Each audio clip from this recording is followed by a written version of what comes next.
Este trabajo es un ejercicio de reconstrucción histórica que toma de referencia la investigación del equipo Nueva Cronología, NC, conducido desde Moscú.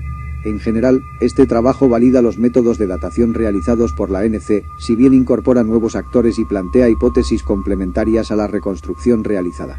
En este sentido, conviene resaltar que es un trabajo de aproximación, que se presenta como una investigación inicial. La NC explora el sentido de la cronología oficial a partir del análisis astronómico, matemático, estadístico e histórico, siendo el principal y más avanzado corriente, por no decir el único, que se plantea la duda científica de su rigor. Su investigación no es nueva, forma parte de una corriente que se inicia en el siglo XVI y mantiene en alerta a insignes matemáticos desde el siglo XVIII, como Isaac Newton o Nikolai Alexandrovich Morozov. En esta línea de trabajo, esta búsqueda se orienta como un ejercicio que tiene la vocación de resolver dudas, incógnitas, que la NC ofrece, centrando la atención en Europa occidental, en especial en la órbita hispano-italiana y francesa. Concretamente, consiste en reconstruir el traslado de los poderes de Egipto a la Roma italiana, que tiene lugar entre los siglos XVII y XVIII d.C., y no en el siglo I a.C.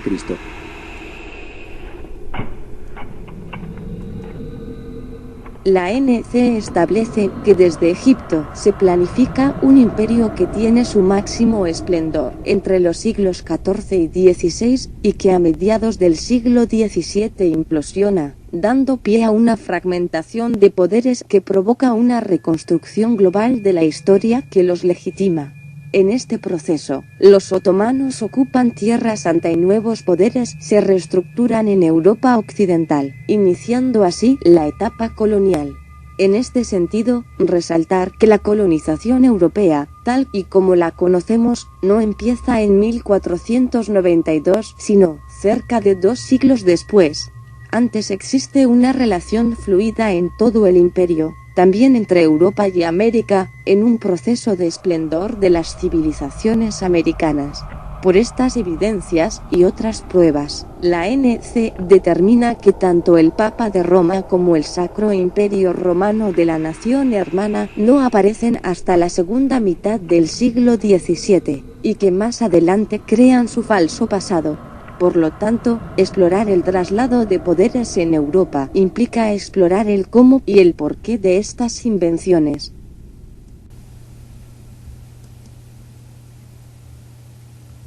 El resultado de la investigación se concluye que se reescribe la historia en diferentes etapas entre los siglos XVII y XIX, en paralelo a la reconstrucción integral de los derechos que los nuevos estados terminan definiendo.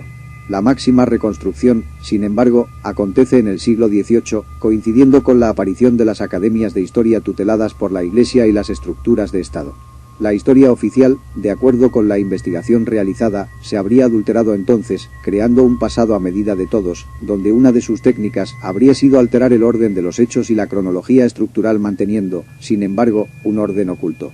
Pero el fundamento principal de la reconstrucción histórica, que se habría dilatado en el tiempo, habría sido la creación de unas legitimidades desvinculadas del pueblo de Israel, que se habría convertido en un símbolo, en una praxis que se instaura en el siglo XVI. En origen, todos los poderes provienen del mismo proyecto, donde Israel sería el pueblo de Dios, y se habría extendido desde Egipto al resto del mundo entre los siglos XII y XV. Hasta entonces, los grandes líderes habrían sido los portadores de la voluntad de Dios, pero una vez completan la misión, se decide despojarlos de este poder y crear el mito de Cristo, que acabaría convirtiéndose en Osiris, Jesús, Krishna y Buda, según la forma que le da cada escuela espiritual. Por este motivo, se crea un pasado legendario para estos personajes y se crea un vacío histórico que permite crear historias falsas del origen de los poderes dinásticos. Pero el proyecto imperial se mantiene hasta el siglo XVII. Entre 1486 y el siglo XVII este pacto está custodiado por el último gran Khan, el preste Juan de Abisinia. El pacto se sella en el Arca de la Alianza de Salomón, que está escrito en el Apocalipsis, en la Biblia y en múltiples crónicas medievales o egipcias. Sin embargo, resultado del desplazamiento de los poderes, la autoridad del preste Juan se reconstruye en Roma en medio de una intensa lucha que no termina hasta el año 1725, con el Tratado de Viena. Entonces se pactaría reconstruir la historia ya manipulada, e iniciar el mayor proyecto de reconstrucción simbólica hecho por la humanidad.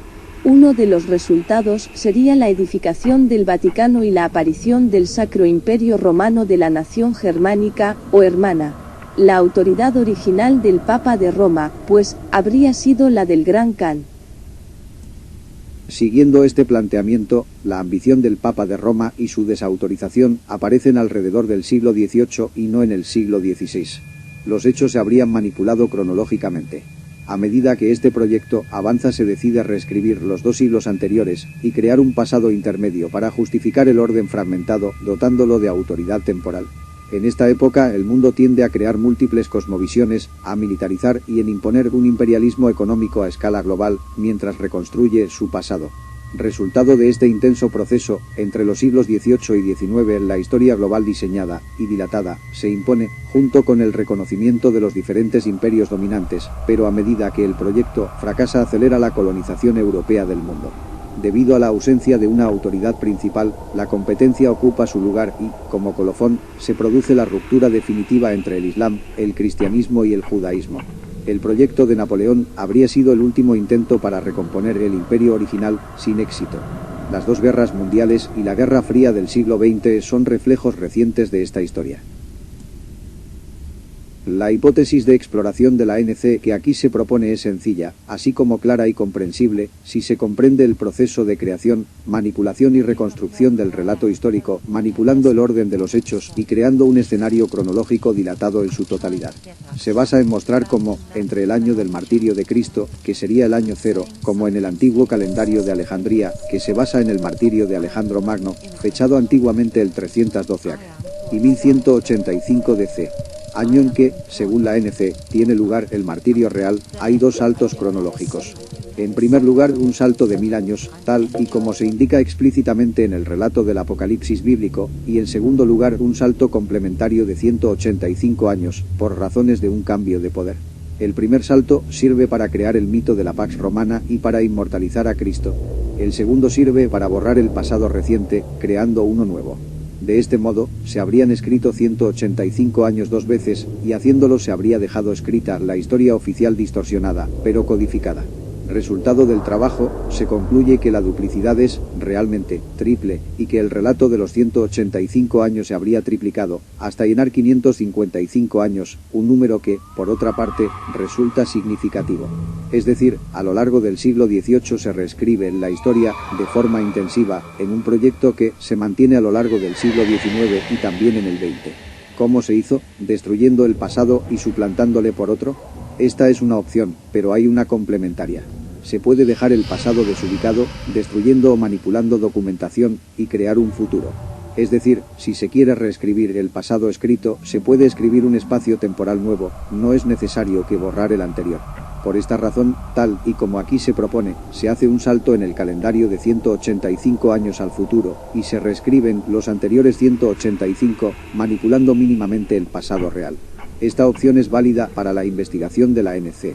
Esta empresa puede parecer compleja, pero no lo es si se contempla el hecho de que en el siglo XVIII convive la Santa Inquisición, la Compañía de Jesús, el absolutismo ilustrado y la francmasonería, mientras Europa se propone imponer su moral, su religión, su política y sus privilegios mientras coloniza el mundo. Si se propuso todo ello y, en gran parte, lo consiguió, ¿por qué no se debería proponer imponer su historia?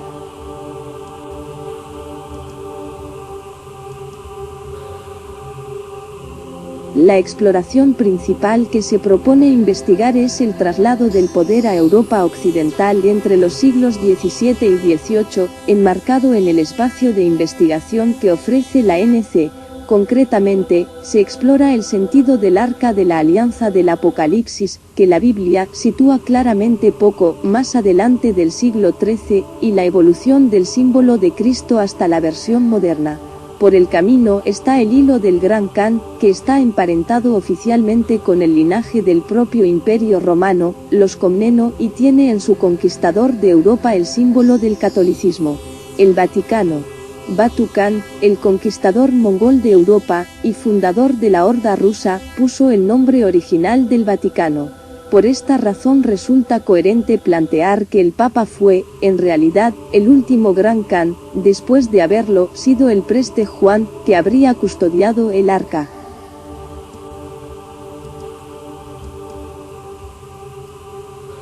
La NC, para quien no esté habituado, muestra que los papas de Roma son una recreación inventada en los siglos XVII-XVIII, hecha por la orden benedictina, junto con las genealogías de las principales corrientes monárquicas de Europa. De hecho, tanto el Papa como el Sacro Imperio Romano Germánico aparecen en el mismo instante, y ambos se apropian de los poderes y de los símbolos imperiales. La NC demuestra, mediante tablas comparativas de las genealogías de los emperadores del Sacro Imperio, que son una copia de los poderes dinásticos de la Horda Imperial, que se repiten en las crónicas bíblicas de los reyes de Israel y con varios episodios de los papas y los emperadores de la Roma oriental y occidental. Es decir, que son un poder inexistente hasta, aproximadamente, la segunda mitad del siglo XVII. Por lo tanto, fue un poder efímero que, en el marco de la NC, asumió y dirigió el reto imperial de reconstruir la historia antes de su ocaso que tiene lugar en el siglo XIX. De hecho, el vínculo entre el Gran Khan, el preste Juan y el Papa de Roma tiene mucho sentido. Las crónicas del Gran Khan, que se publican a partir de la segunda mitad del siglo XVIII, no antes, indican cómo, tras ocupar Eurasia, se crea el poder del preste Juan, que se instala en el sur de Egipto, en Abisinia, donde ahora está Etiopía. Este líder, borrado de la memoria colectiva del cristianismo, es el líder del mundo hasta el siglo XVI, según la historia oficial, aunque se ignore en todas partes. Pero es mucho más que eso. Él custodia el Arca de la Alianza de Salomón, y él está representando, en todos los mapas de la antigüedad, con los símbolos que, en los siglos XIX-XXI, luce el Papa de Roma.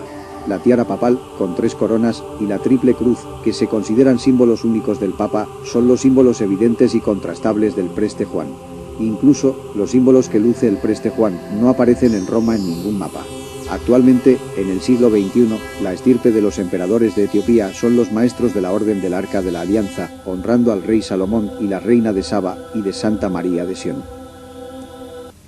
Como se ha indicado, los mongoles representan, según la NC, al pueblo de pastores de Israel, el pueblo de Dios. Mongol significa la cabecera del mundo. En los siglos XVII-XVIII, pero, tal y como aquí se explora, esta cabecera se traslada a Occidente, a la Galia, que querría decir cabecera, y en todas las tierras cercanas, Portugal, Galicia, Gales. Resumiendo, la exploración principal que se propone investigar este diagrama es si, resultado de un traslado de los poderes de Egipto, Etiopía, en Roma, a lo largo de los siglos XVII-XVIII, la autoridad del Gran Khan se traslada a Roma, creando un nuevo orden mundial. Su principal misión sería, siguiendo este hilo, imponer un nuevo vasallaje simbólico basado en una cosmovisión cristiana universal. Por esta razón, sería necesario rehacer la historia en su totalidad. Este escenario sería el motivo que justificaría la colonización europea del mundo, para imponer su dominio, en paralelo a la creación de nuevos privilegios que confluirían en el capitalismo, el imperialismo económico. La empresa colonial habría sido, pues, planificada en el cambio de los siglos XVII y XVIII, junto con la empresa histórica. El Vaticano, el Sacro Imperio y los poderes entregados a España y Portugal, así como el proyecto de Colón, formarían parte de esta reconstrucción. Finalmente, el nuevo actor de la NC, los Láskaris Comneno, representa el principal reto de este ejercicio. Se reconoce, oficialmente, que son el linaje más legitimado para reclamar los derechos del Imperio griego, en especial en los siglos XIX y XX. Varios documentos, el pueblo griego y la Iglesia ortodoxa son testigos. Pero no están en primera línea. ¿Por qué? Esta pregunta es fundamental, pero aquí no se aborda. El periplo de sus descendientes, que a lo largo de los siglos XIX y XX luchan por la independencia de Grecia, así como el de sus parientes Saboya, que luchan por reunificar Italia y España, es una historia de gran interés que recomienda dedicarle un trabajo posterior. Es suficiente dejarlo aquí como información complementaria a considerar. Lo que se aborda es el pasado de los descendientes que, entre los siglos XVII y XVIII, intentan reconstruir el ejército romano. Este episodio, nada estudiado hasta ahora, es la raíz de la Orden Constantino de San Jorge que termina en manos de Felipe V de Borbón. El control por su dominio habría sido la lucha por el control del imperio militar, continuador del proyecto Janués, templario, pero la historia oficial lo ha ocultado. El ejercicio, tal y como aquí se plantea, se propone reconstruir la historia de la lucha entre dos apellidos del imperio, los Ángelus y los Láskaris Comneno, que en el siglo XVII buscan apoyo en Europa occidental. Ambas familias huyen de la expansión árabe de los otomanos y acaban creando los mitos de los reyes de Francia, Angelus, y el Sacro Imperio, Láskaris Comneno. Los primeros se convierten en los Anjou y los segundos en los Habsburgo.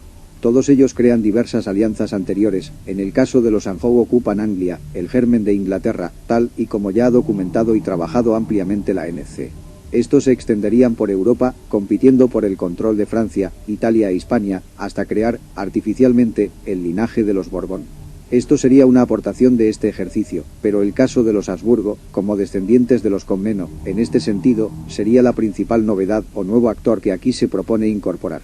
Si ellos fueron, realmente, el linaje imperial legítimo, tiene mucho sentido que concibieran el proyecto imperial de trasladar el Gran Khan, o Preste Juan, a Roma, y que diseñaran el Sacro Imperio Romano. Del mismo modo, tiene mucho sentido que se hicieran suyas las crónicas tanto del pueblo de Israel como de los papas, los emperadores de Roma, los emperadores de Bizancio y de la horda mongol. Todos son lo mismo, todos fueron un imperio, uno solo y una sola crónica real.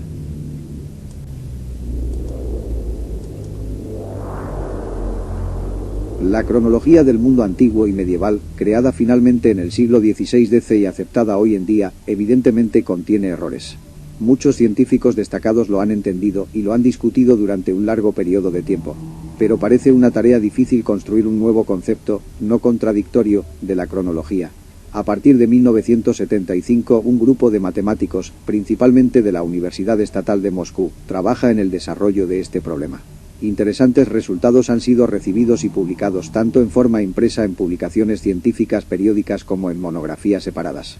Subrayamos que el nuevo concepto de la cronología se basa, fundamentalmente, en el análisis de las fuentes históricas con los métodos modernos de la matemática estadística y los grandes cálculos hechos por ordenador. La tarea de la cronología es poner en orden los acontecimientos de forma apropiada en una escala temporal basada en la información disponible. Esta tarea se adapta de forma natural al campo de las aplicaciones de la estadística matemática moderna, la teoría de la información. Los métodos de las humanidades, uno de los cuales es la historia, no son suficientes para resolver los problemas cronológicos. La nueva cronología impone otro cuadro psicológico de la percepción de la antigüedad.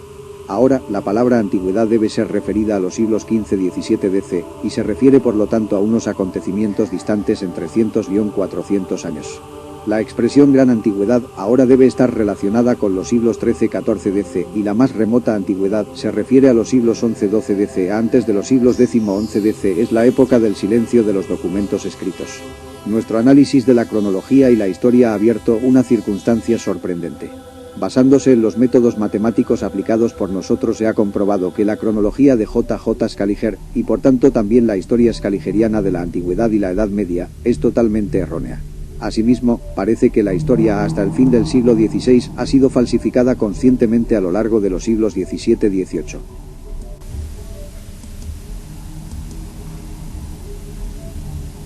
Vídeo realizado por Félix Antonio García en septiembre de 2019.